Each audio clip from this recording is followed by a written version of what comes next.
んにちは、さゆりです。今回は、ら抜き言葉について考えてみます。皆さん、ら抜き言葉というのを聞いたことがありますか？一般的に日本語の動詞で可能形を作るとき、potential verb を作るとき、られるの形をとります。例えば、食べるの可能形は食べられる。考えるの可能形は考えられるですね。しかし、ら抜き言葉では、このられるのらが省略されて、食べられるではなく食べれる。考えられるではなく考えれるとなります。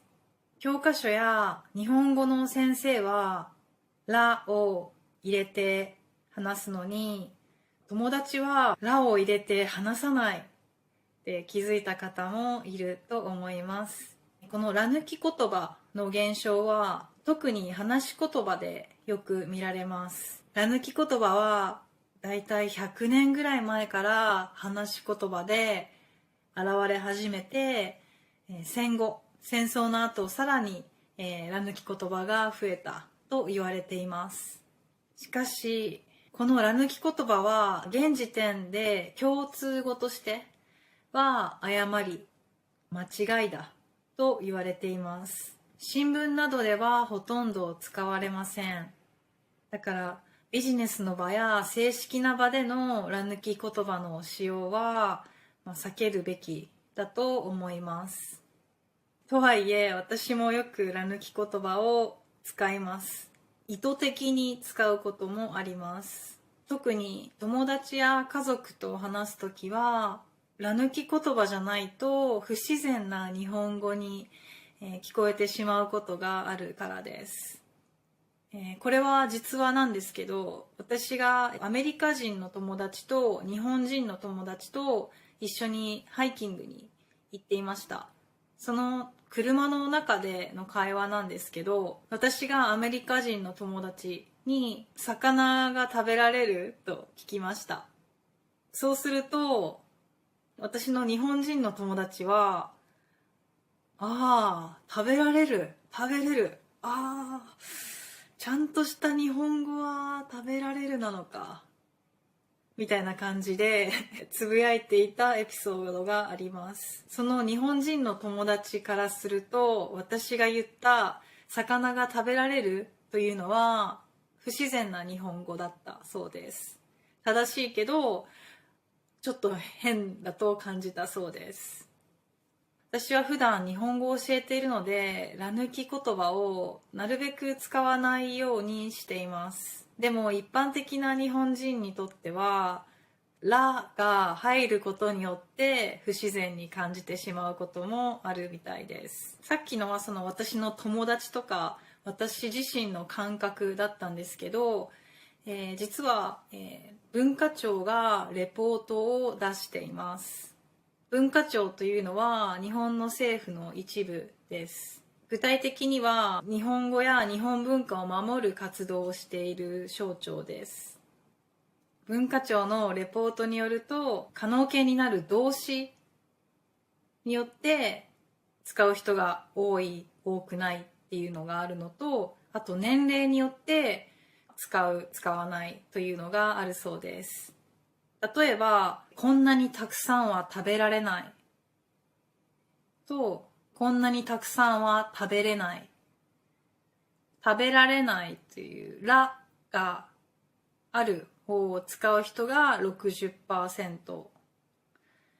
こんなにたくさんは食べれないが 32%。両方使うっていう人は 6.8%。わからない人が 0.4%。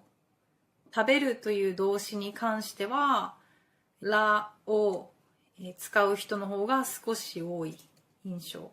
同じぐらいなものもあります。例えば、明日朝5時に来られますかと、明日朝5時に来れますかです。で、年齢別だと若い人ほどら抜き言葉を使う傾向にあるようです。私のウェブサイトにこの文化庁のレポートのリンクを貼っておくので、興味がある人は見てみてください。当たり前のことですが、言葉は時代とともに変化します。だからこの結果、このデータが10年先も同じだとは限りません。はい、いかがでしたか？答えが出なくてすっきりしないエピソードになったかもしれません。でも言語ってこれだから楽しいんですよね。話す人によってその人の考えとか言葉以外の色が出ますよね。だからすごく言語って面白いなと思います。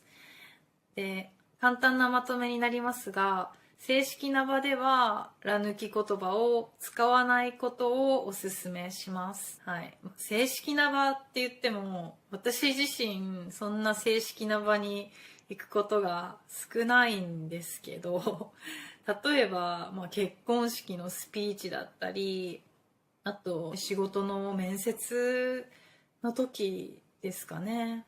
それぐらいかな。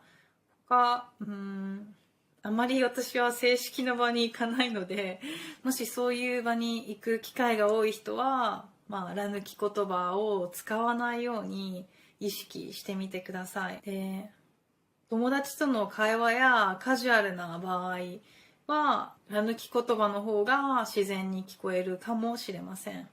これも動詞や状況によってどれが一般的かっていうのは常に変わると思うんですけど、一番はそんなに意識しないことが大切かなと思います。どちらでも意味は伝わります。もし注意されたり、私みたいに友達にちょっと変な顔をされたら、その時はラッキーですね。それが上達するチャンスだと思います。日本人の私でもラを抜くか抜かないかを間違えるぐらいですから、皆さん失敗を恐れずに話しましょう。頑張りましょう。はい、じゃあ今回も最後まで聞いてくれてありがとうございました。じゃあまた次のエピソードで。バイバーイ。